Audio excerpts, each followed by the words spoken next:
오늘 말씀의 제목은 참된 자유, 나를 넘어서 뜻입니다. 참된 자유, 나를 넘어서. 세상에 자유를 싫어하는 사람 있을까요? 자유를 싫어하는 사람 없겠죠. 다 자유하고 싶죠. 여러분은 다 자유를 느낄 때가 있겠죠. 아이들은 어떨까요? 우리 아이들도 자유를 좋아하겠죠. 청소년이 되면은 슬슬 자유의 기쁨을 누리고 싶어 하게 됩니다. 지금부터 제가 하는 이야기는요, 지어낸 이야기입니다. 근데 어른들에게는 나 그런 사람 본 적 있어. 그럴 수 있어요. 아이들은 저렇구나 솔깃할 수 있습니다. 어떤 이야기냐 들어보세요. 자, 제이크는요, 고등학생입니다.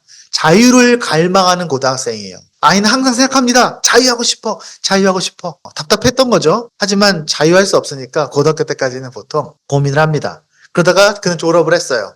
대학에 들어갔습니다. 이제는 그동안 내가 못했던 건 다 해봐야지. 대학에 가자마자 집에서 좀 멀리 떨어진 기숙사 생활을 하기 시작합니다. 그리고 돈을 벌기 시작해요. 알바를 하거든요. 알바를 해서 벌어들이는 돈으로 밤새도록 친구들하고 놀고 맨날 하고 싶은 말을 하면서 맨날 하고 싶은 거 다 하면서 하고 싶은 제가 번 돈으로 옷 입고 맛있는 거 먹고 하면서 자유를 느낀다고 매일매일 그 자유를 만끽하며 살게 됩니다. 심지어 이제는 교회를 안 가도 부모님 눈치를 보지 않고 주일날 신나게 놀 수 있습니다.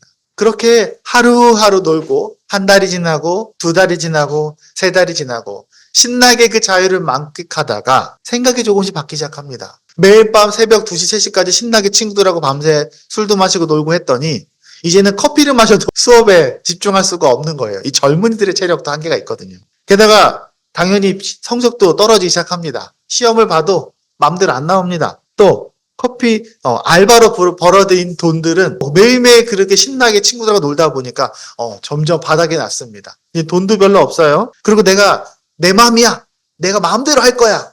라는 것 때문에 친구들에게도 함부로 하고 엄마 아빠한테도 짜증내고 하다 보니까 내가 소중하게 여겼던 관계들도 조금씩 어그러져 가기 시작합니다. 결국 제이크는 마지막 이렇게 생각하게 됩니다. 내가 자유를 추구했는데 감옥에 살고 있는 것 같아. 이 이야기는 그렇게 특별한 이야기가 아닙니다. 제가 지원했지만 사실 지원했다고 말할 수가 없어요. 왜냐하면 저는 정말 많이 봤거든요. 제가 예전에 특히나 대학생 때 저 그 신촌을 열심히 돌아다니면서 저는 신학과 친구도 아닌 친구들도 많이 있었거든요. 그 친구들이 지방에서 열심히 신앙생활 하다가 서울에 와서는 교회 안 다니고 맨날 친구들하고 밤늦게까지 놀고 하면서 고민하는 것들을 많이 썼거든요. 어쩌면 우리 일상에도 이런 제이크의 이야기들이 많이 있을 수 있습니다. 우리도 비슷한 모습을 하고 있을 수도 있고요. 이런 실수를 할 수도 있습니다. 애들도 그렇겠죠? 어쩌면 우리 아이들도 고등학교 졸업만 해봐라. 내가 대학만 가봐라. 신나게 놀 테다. 하고 있을 수도 있고요.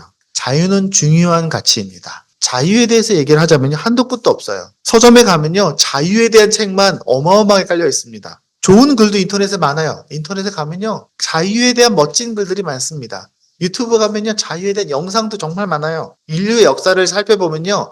역사는 다 자유에 대한 투쟁들입니다. 근데 우리는 교회 다니는 사람들이잖아요. 우리는 그리스도인입니다.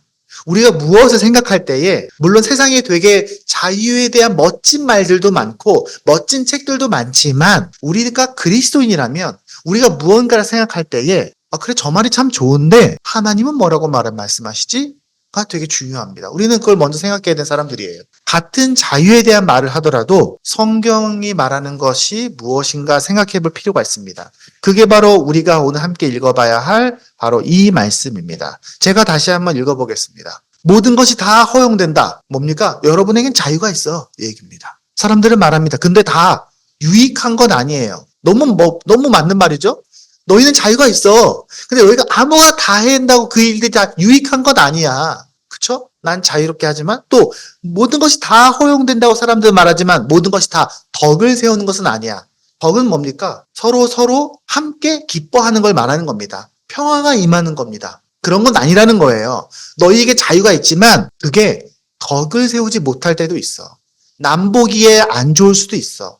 서로에게 불편을 줄 수도 있어. 그러면서 이 뒤에 말씀 쭉 나오다가 이렇게 말합니다. 그러므로 여러분은 먹든지 마시든지 무엇을 하든지 모든 것을 하나님의 영광을 위하여 하십시오. 라고 바울은 고린도전서에서 결론을 냅니다. 자, 오늘 무슨 얘기냐? 오늘 말씀에 하는 얘기를 정리해 보겠습니다. 첫 번째는요. 여러분에게는 자유가 있습니다. 오늘 성경은 이렇게 시작합니다. 모든 것은 허용된다. 너희에겐 자유가 있다. 자유는 인간의 기본적인 권리입니다. 이제 우리 승현이도 학교에서 배웠는지 모르겠는데 유한은 아마 배웠을 거예요. 고등학교 때 이런 거 배웁니다. 인간의 5가지 기본권. 혹시 들어본 거 기억납니까? 자유권, 평등권, 사회권, 참정권, 청구권. 이게 5가지 인간의 존엄을 위한 5가지 권리예요. 그리고 그 첫 번째가 바로 자유권이에요. 제일 중요합니다. 우리나라 대한민국 자유민주주의에서 제일 중요한 권리가 자유권이에요. 그래서 대한민국 헌법에 보면요. 제12조 1항에 이렇게 써 있습니다. 모든 국민은 신체의 자유를 지닌다. 그래서 그 뒤부터 이런 자유, 이런 자유가 쭉 나와요. 종교의 자유는 어디 나오냐면요. 우리 상식적으로 알아두면 좋습니다. 헌법 20조에 나옵니다. 모든 사람은 종교의 자유를 가진다.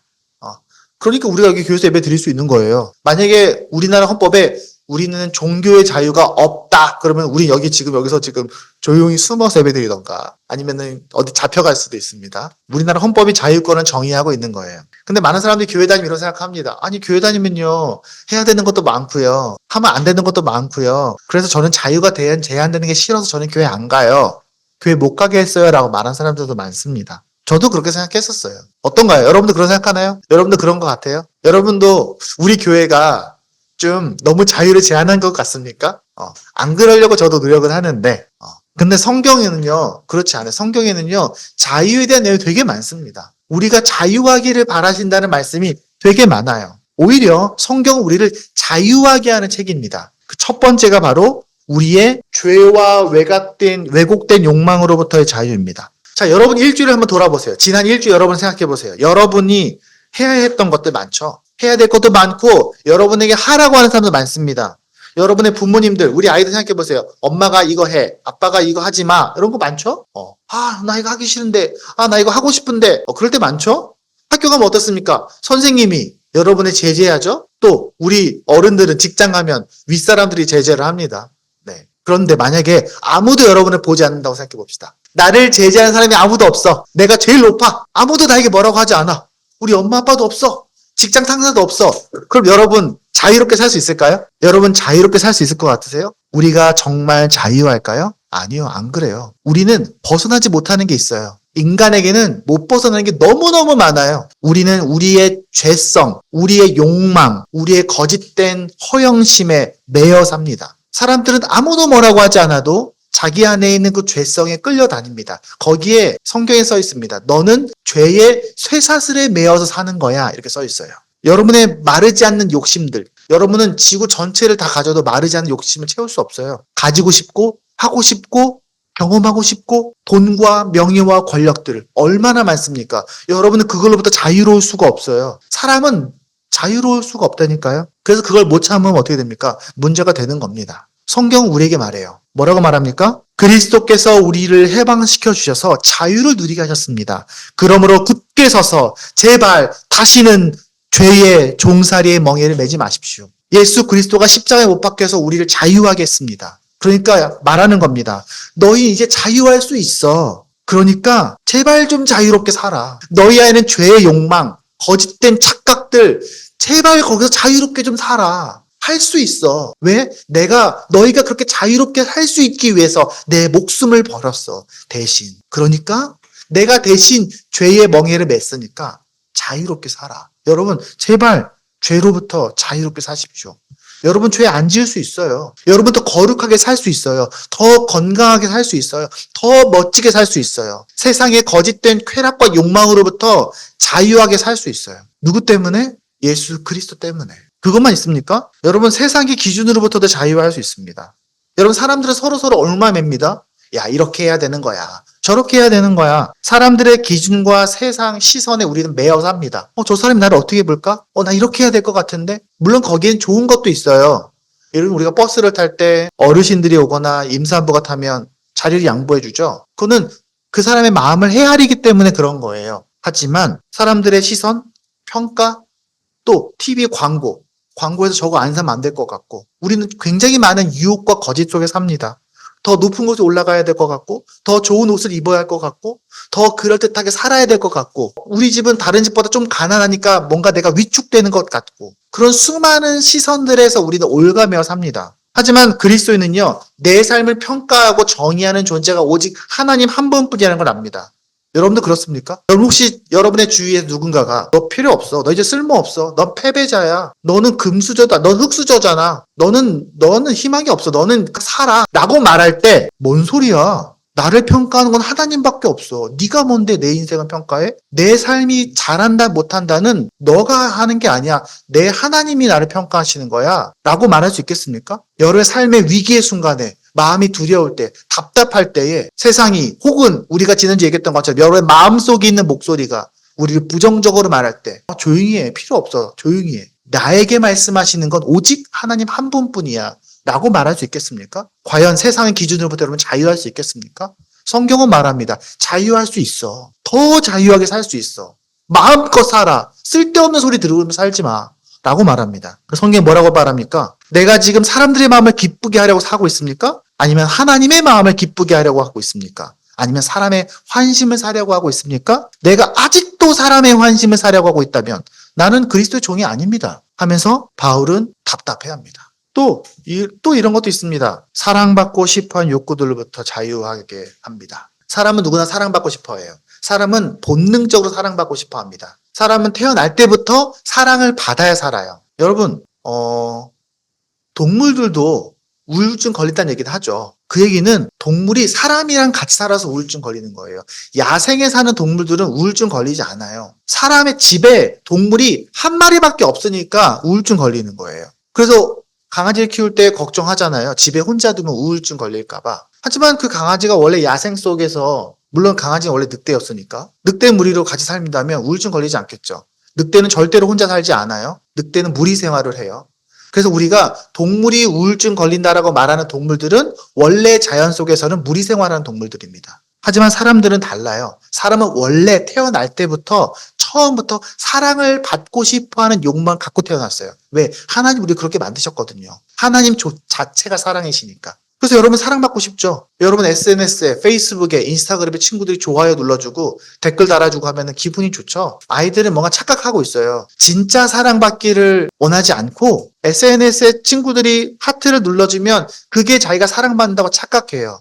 그래서 거기에 열정을 다하죠. 나에게 정말 소중한 사람이 나에게 사랑해주는 것이 정말 중요한데 나랑 아무 상관없는 사람들이 10,000명씩 10만 명씩 나에게 하트를 눌러준다고 아무 소용이 없거든요. 착각하는 거예요. 요즘에 그것들이 청소년들에게 굉장히 큰 어려움을 줍니다. 그래서 요즘에 유럽이나 미국 쪽에서는 10대 청소년들이 아예 SNS를 못하게 하자는 법안들이 지금 계속해서 논의되고 있어요. 근데 우리가 만약에 세상에 사랑받는 데에만 끌려다닌다면, 세상 사랑받는 것에만 집중한다면 우리는 끌려다닐 수밖에 없어요. 계속해서. 우리는 하나님의 사랑을 구해야 합니다. 그리고 하나님이 우리에게 사랑해 주도록 허락한 공동체가 있어요. 두 개. 가족과 교회. 하나님과 함께 하나님의 사랑을 받고 가족과 교회 공동체에서 사랑을 받아서 이 세상에서 그 힘으로 살아가도록 우리를 만드셨어요. 물론 세상의 사랑도 중요하죠. 사람들이 좋아요 누르는 것도 중요해. 저도 가끔 교회 제 블로그에 누구가 좋아요 눌러주면 오늘은 3명이 눌렀군 하면서 한 번씩 본단 말이죠. 근데 그건 간식이에요. 그건 주식이 아니에요. 그건 반찬이에요. 없어도 되는 거예요. 근데 그게 여러 반찬이 많다는 거죠. 나 밥상 다 있는데 내가 좋아하는 깻잎 없을 수도 있다는 거예요. 깻잎 없다고 난 밥 안 먹겠어. 그렇게 하진 않는다는 거예요. 그래야 우리는 세상으로부터 자유하게 됩니다. 성경에 뭐라고 되어 있냐면 이렇게 써 있습니다. 사랑하는 여러분 서로 사랑합시다. 사랑은 하나님에게서 난 겁니다. 사랑하는 사람은 다 하나님에게서 났고 하나님을 압니다. 우리는 사랑받기 위해 태어난 존재입니다. 정리하면 이런 거예요. 우리가 죄와 욕망에서 자유할 때 우리 영적으로 자유하게 됩니다. 세상의 기준으로부터 자유하게 될 때 우리는 생각으로부터 자유하게 됩니다. 잘못된 생각에서 자유롭게 생각할 수 있게 됩니다. 그리고 사랑받고 싶은 욕구로부터 자유할 때 우리는 정서적으로 자유하게 됩니다.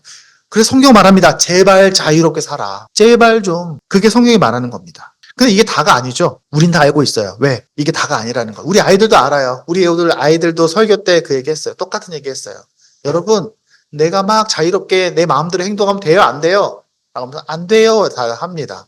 그래서 아까 책상 수업 시간에 막 뛰어다니는 꼬마 그림을 보여줬어요. 성경에서 뭐라고 되어 있냐면 아까 뭐라고 써 있습니다. 모든 것이 다 허용된다고 말하지만 다 유익한 건 아니야. 모든 것이 허용되지만 다 덕을 세우는 건 아니야. 이 말씀 배경이 뭡니까? 아까 우리가 읽었던 그 말씀 배경. 제가 자주 얘기하지만 유대교는요, 구약의 유대교는 해야 할 게 많았어요. 자, 구약에는요, 해야 될 게 되게 많아요. 하지 말아야 될 것도 되게 많아요. 제일 대표적인 게 돼지고기입니다. 돼지고기 못 먹어요. 지금도 이스라엘에서는 돼지고기 먹으려면요, 어디 이렇게 꼴목꼴목 찾아가야 돼요. 몰래 먹는 거예요. 이방인들, 외국 사람들이 먹는 거니까. 그런데 이 구약에서 이 수많은 율법들이 예수님이라는 그 새로운 새 율법을 통해서 교회 다닌 사람들은요, 그것으로부터 자유하게 되었어요. 다시 말하면 유대인인데, 이스라엘 사람인데, 그래서 유대 문화이기도 한데, 이 사람들이 어느 날 교회를 다니기 시작하니까, 예수님을 영접하고 나니까 자유롭게 된 거예요. 그럼 난 태어나서 한 번도 돼지고기를 먹어본 적이 없는데, 내 친구들, 가족들 아무도 다 돼지고기를 먹지 않는데, 이제 나는 돼지고기 먹어도 돼요? 안 돼요?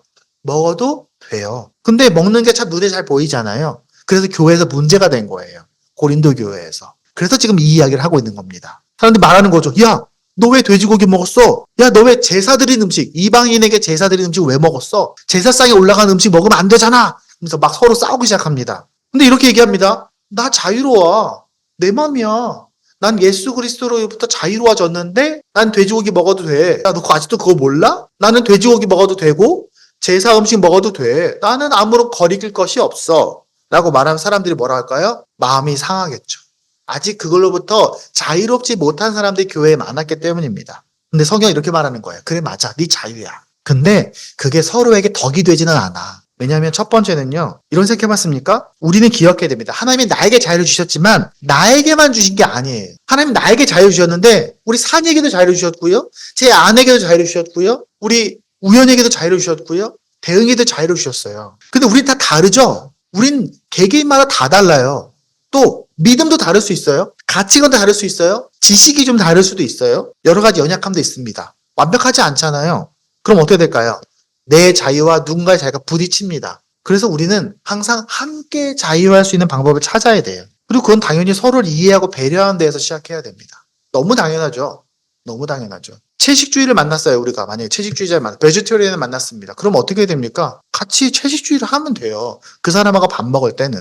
내가 만약에 해산물을 못 먹는 사람을 만났어요. 해산물 싫어해. 그러면 그 사람하고 만날 때는 해산물 가게 가면 안 되죠. 야, 우리 회 먹자. 이렇게 하면 안 되는 거예요. 그 사람을 평가하지 말고 맞춰주는 것이 하나의 방법이라는 겁니다. 근데 세상은 안 그래요. 세상은 배려하라고 말은 하지만 실제로는 힘의 논리가 작동할 때가 훨씬 많아요. 대부분 밑에 있는 사람이 위에 있는 사람한테 맞춰주죠. 성경이 이렇게 말합니다. 고린도전서 10장에 가면 이렇게 말합니다. 아무도 자기의 유익을 먼저 추구하지 말고 남의 유익을 먼저 추구하십시오. 이렇게 말합니다. 그러니까 여러분의 자유가 있어요. 하지만 나에게만 자유를 주신 것이 아니라는 것을 기억해야 됩니다. 동시에 확장하면 우리는 한 공동체의 구성원이기도 합니다. 우리가 자유롭다는 것과 내가 어떤 공동체 안에 있다는 것은 부딪힐 수밖에 없어요. 난 자유로운데 가족이 있네. 나 자유롭게 살고 싶은데 아내가 있어. 아들이 있고 딸이 있네. 많은 사람들이 그런 얘기해요. 결혼하면 뭐가 좋아요? 뭐가 나빠요? 물어보면 결혼하면 참 좋은데 집에 계속 아내가 있어. 그래서 밤새 게임을 못해. 내가 먹고 싶은 것도 못 먹어. 하고 싶은 것도 맘대로 못해. 주말에 가족들하고 어디 가야 돼. 너무 피곤해. 이런 얘기를 하는 사람도 있습니다. 난 자유로운데 나 교회를 다니네? 주일날 아침에 자고 싶은데 교회 가야 되네? 나 자유롭게 살고 싶은데 나 대한민국 국민이네? 나 북한도 놀러 가고 싶은데 북한에 못 놀러 가잖아. 우리나라 사람 중에 그런 사람들 있을 수 있죠. 북한 너무 궁금하잖아요. 어떻게 사는지. 가서 보고 싶지 않아요? 전 한 번쯤 가서 보고 싶은 마음은 있어요. 근데 나는 대한민국 국민이기 때문에 못 가요. 못 가요. 우리가 이 공동체의 구성원으로 부름받았다는 것을 우리 기억해야 됩니다. 여러분은 여러분의 가족으로 부름을 받았어요. 그렇잖아요. 이 교회 공동체의 멤버로 부름을 받으셨어요. 하나님 우리를 보내셨어요. 근데 우리를 자유해. 근데 공동체의 구성원으로 부름을 받았어. 이 두 가지가 서로 상충될 때가 많아요. 그럼 우리는 어떻게 해야 됩니까? 우리는 이 안에서 함께 평화와 기쁨을 누릴 수 있도록 함께 고민해야 돼요. 하나님은 우리를 믿고 계세요. 우리는 하나님께 되게 중요한 사람들인 거예요. 우리가 우리의 가족으로 부르셨다는 것은 모두에게 자유가 있는데 내가 너를 그 가족의 구성원으로 보내. 그러니까 너는 자유가 있지만 동시에 그 공동체 안에서 함께 평화로울 수 있도록 너가 뭔가 해줘야 돼. 여러분의 배우자의 자유에 대해서 뭘 하십니까? 내 남편의 자유, 내 아내의 자유를 위해서 뭘 하십니까? 여러분의 부모님의 자유에 대해서 아이들은 그런 생각 안 하죠? 우리 아이들 어릴 때는요, 우리 엄마도 자유로운 존재야. 그런 생각 안 하잖아요. 저 어릴 땐 몰랐어요. 근데 어른이 되고 나니까 그런 생각이 들었어요. 아, 그래. 우리 아버지도 20살 때는 꿈이 있었겠지? 하고 싶은 게 많았겠지? 우리 엄마도, 우리 어머니도 10대 그 꿈 많은 소녀 시절이 있었겠지? 그때 우리 어머니는 뭘 하고 싶었을까? 아이들도 부모님이 자유로운 존재라는 것을, 자유를 원하는 존재라는 것을 알 필요가 있어요. 그걸 알면 이제 어른이 되는 거겠죠? 여러분, 우리 교회 지체들도 자유가 있어요. 여러분, 직장 동료들도 자유가 있습니다. 우리는 그걸 위해서 무엇을 해야 합니까? 할 수 있는 게 있을 거예요. 고민해 보세요. 근데 그게 꼭 우리가 하고 싶은 것을 꾹꾹꾹 억누르면서 하고 싶은 거 안 하면서 억지로 그 불편한 일을 하면서 하는 겁니까? 그것에 대한 대답이 바로 세 번째입니다. 여러분, 자유는 소중한 가치입니다. 근데 자유가 가장 소중한 가치입니까? 우리나라 헌법에서는 자유가 제일 먼저 나오는 인권이긴 해요. 하지만 자유가 가장 소중한 가치인지는 고민해 봐야 됩니다. 여러분, 우리 모두가 자유하게만 하면 괜찮습니까? 여러분이 속한 공동체가 자유롭게 죄를 짓는다면 어떨까요? 그런 생각 해봤어요? 우리 공동체가 모두 죄에 대해서 거리낌이 없어. 모두가 다 폭력적이야. 모두가 다 물건을 훔쳐. 여러분, 친구들이요, 학교에 가잖아요. 그럼 친구 무리가 있잖아요. 내 친구도 한 4-5명 이렇게 우르르 몰려다닌단 말이죠. 근데 이 친구들이 다 서로 너무너무 기뻐하면서 사람들을 괴롭혀. 내 친구들이 우르르 몰려다니면서 잘못을 해. 우리 공동체는 서로 갈등하지 않고 물건을 훔쳐. 그럼 괜찮습니까? 자연을 파괴해. 그럼 괜찮습니까? 아까 뭐라고 되어 있습니까? 너희가 먹든지 마시든지 무슨 일을 하든지 하나님의 영광을 위하여 하라. 너희에게 자유가 있는데 그 자유는 하나님의 영광 안에 있어야 돼. 이 얘기를 하는 겁니다. 첫 번째는 이겁니다. 진정한 자유는 어디서 온다는 거예요? 하나님으로부터 온다는 거예요. 여러분, 세상 모든 존재가 자유합니다. 근데 가장 첫 번째 자유한 존재는 누굽니까? 첫 번째 자유한 존재. 하나님이에요. 하나님이 첫 번째 자유한 존재예요. 근데 하나님 무조건 자유롭습니까? 세상에서 가장 위대한 자유로운 존재 하나님은 무조건 자유롭습니까? 하나님 못하는 거 없습니까? 하나님 전지전능이니까 다 할 수 있습니까? 아니요. 하나님 하지 못하는 것도 있어요. 뭘 못합니까? 하나님은 하나님의 가치에 부합하지 않은 것은 하지 않아요. 하나님은 그 일에 스스로 자유롭지 않기로 선택한 겁니다. 선하지 않은 것은 하지 않으실 수 있는 자유가 있는 거예요. 하나님은 자유롭지만 죄를 짓지 않으세요. 하나님에게는 죄를 지을 자유가 없어요. 하나님이 원하시지 않으니까. 우리의 모든 자유는 하나님으로부터 왔어요. 그러므로 우리가 이 세상에 자유를 누리고 기뻐하는 것은 내 기쁨과 후련함 때문이 아니라 와, 자유로워, 짜릿해, 이것 때문이 아니라 하나님의 영광이 그 첫 번째입니다. 하나님이 없는 자유는 쾌락이에요. 하나님이 있는 자유가 진정한 행복인 겁니다. 세상에서는 쾌락을 따를 것인가? 아니면 말씀 안에서 행복을 따를 것인가? 우리는 선택하게 되어 있습니다. 여기서 우리가 영광을 위해 하라는 말이 좀 어려울 수 있어요. 우리 아이들은 어려울 수 있죠. 영광을 위해 하라. 무슨 말이지? 성경에 영광이라는 말 되게 많이 나오잖아요. 우리 황영광 이름도 옛날에 기억했었는데 찬양에도 영광이 되게 많이 나와요. 영광이 뭐지? 이걸 말하자면 되게 길어요. 근데 쉽게, 정말 쉽게 얘기하면 영광이라는 말은 우와, 대단해, 이런 겁니다. 와우! 하나님 정말 놀라워요. 정말 훌륭해요. 정말 대단하십니다. 우와, 하나님께 영광을 드립니다. 이렇게 말하는 거예요. 영광이라는 말은. 하나님의 뜻과 하나님의 생각과 하나님의 가치관에 따라서 하나님의 마음을 내 마음에 가득히 품는 것, 그런 걸 하나님께 영광이라고 하는 겁니다. 그러므로 내가 어떤 행동을 할 때 난 자유로우니까 이거 해도 되겠지? 이거 나가 해도 되나? 이거 나에게 이익이 있나? 혹시 이거 누가 뭐라고 하나? 괜찮나? 그렇게 질문하면서 자유를 선택하는 것이 아니라 하나님은 나에게 뭐라고 말씀하시나? 이건 하나님의 뜻인가? 하나님이 기뻐하시나? 그 울타리 안에서 자유롭게 살아야 되는 겁니다. 그러니까 내가 세상 속에서 아무리 자유로워도, 아무리 나에게 뭐라 하는 사람이 없고, 아무도 나에게 함부로 말할 수 없고, 내가 심지어 세상에서 대기업 회장님이 되거나, 내가 대통령이 되거나, 국회의원이 되거나, 어느 공동체의 최고 높은 사람이 돼서 아무도 나를 제재할 사람이 없을지라도 우리는 말단 사원일 때에도 똑같은 질문을 하는 겁니다. 하나님의 영광을 위해서 내 자유롭게 살아야지가 되는 거예요. 그때 우리는 진짜 자유로울 수 있습니다. 그래서 성경이 이렇게 말하는 겁니다. 너희는 진리를 알 거고 진리는 너희를 자유롭게 할 것이다. 제가 대학 다닐 때 학교 앞에 대빵 크게 써 있어요. 진리가 너희를 자유케 하리라. 문제는 뭐가 진리인지를 모르는 게 문제인 거예요. 뭐가 진리인지. 제가 되게 좋아하는 시가 있습니다. 만해 한용운이라고 혹시 아세요? 우리 고등학생은 들어봤을 수도 있어요. 제가 되게 좋아하는 시입니다. 만해 한용운이 몰랐는데 저보다 딱 100살이 많더라고요. 제가 79년생인데 그분도 79년생이에요. 1879년생이에요. 이분이 일제강점기 때 독립운동가입니다. 승려예요. 스님이에요, 스님. 스님이 시를 쓴 거예요. 여기에 시에는 당신이라는 말이 나와요. 이 당신은 우리나라를 의미합니다. 하지만 저는 인간 안에는 다 종교심이 있고 종교적 열망이 있기 때문에 이 만해 한용운의 국가를 향한 이 간절한 사랑과 헌신은 하나님의 우리에게 숨겨두신 하나님의 흔적과 이어져 있다고 생각합니다. 어저께 제가 그 신촌에 가서 알라딘에 갔었거든요. 알라딘 서점에 가니까 이분의 시가 엄청 크게 붙어 있더라고요. 이렇게 되어 있습니다. 남들은 자유를 사랑한다지만은 나는 복종을 좋아하여요. 자유를 모르는 것은 아니지만 당신에게만은 복종하고 싶어요. 복종하고 싶은데 복종하는 것은 아름다운 자유보다 달콤합니다. 그것이 나의 행복입니다. 그러나 당신이 나더러 다른 사람을 복종하려면 그것만은 복종할 수가 없습니다. 다른 사람을 복종하려면 당신에게 복종할 수가 없는 까닭입니다. 우리가 진짜 자유를 누린다면 하나님과 더 가까워져야 됩니다. 그게 맞아요. 그리스도의 진짜 자유는 세상에 대해서는 자유하지만 하나님에 대해서는 자유하지 않기로 결정하는 겁니다. 그게 진짜 자유입니다. 우리가 자유를 향해 나아갈수록 아까 처음에 얘기했던 3가지 기억나시죠?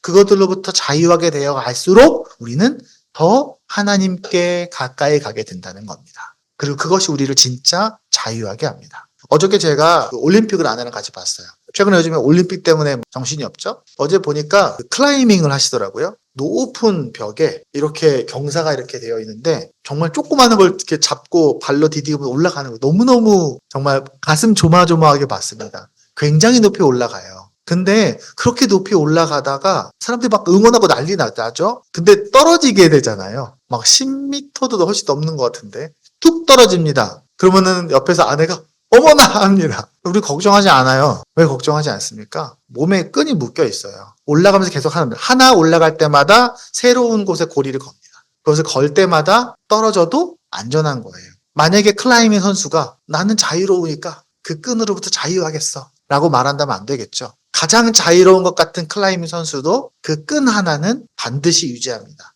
내 몸에서 절대로 떨어지지 않게 합니다. 우리가 하나님께 더 분명하게 붙어 있을수록, 더 견고하게 붙어 있을수록 우린 두려움 없이 세상 속에서 자유롭게 살 수 있어요. 말씀을 맺겠습니다. 제가 처음 얘기했던 제이크 이야기 기억나십니까? 고등학교를 졸업하고 신나게 자유를 향해 살다가 어려움에 봉착했던 제이크. 혹시 제이크가 이 설교를 들었다면 도움이 되었으면 좋겠습니다. 그가 자신의 삶의 주인을 찾고 질서 있고 균형 있고 진정한 자유 안에서 하나님을 제대로 만나서 정말 자유로운 삶을 살길 바랍니다. 여러분, 우리에겐 자유가 있습니다. 그 자유를 제대로 누리십시오. 여기저기 끌려다니지 마세요. 하나님은 우리 모두가 함께 누릴 자유를 주셨습니다. 자유함을 갖되 기꺼이 사랑함으로 맞춰주십시오. 그리고 우리의 자유가 하나님의 영광 안에 있길 원합니다.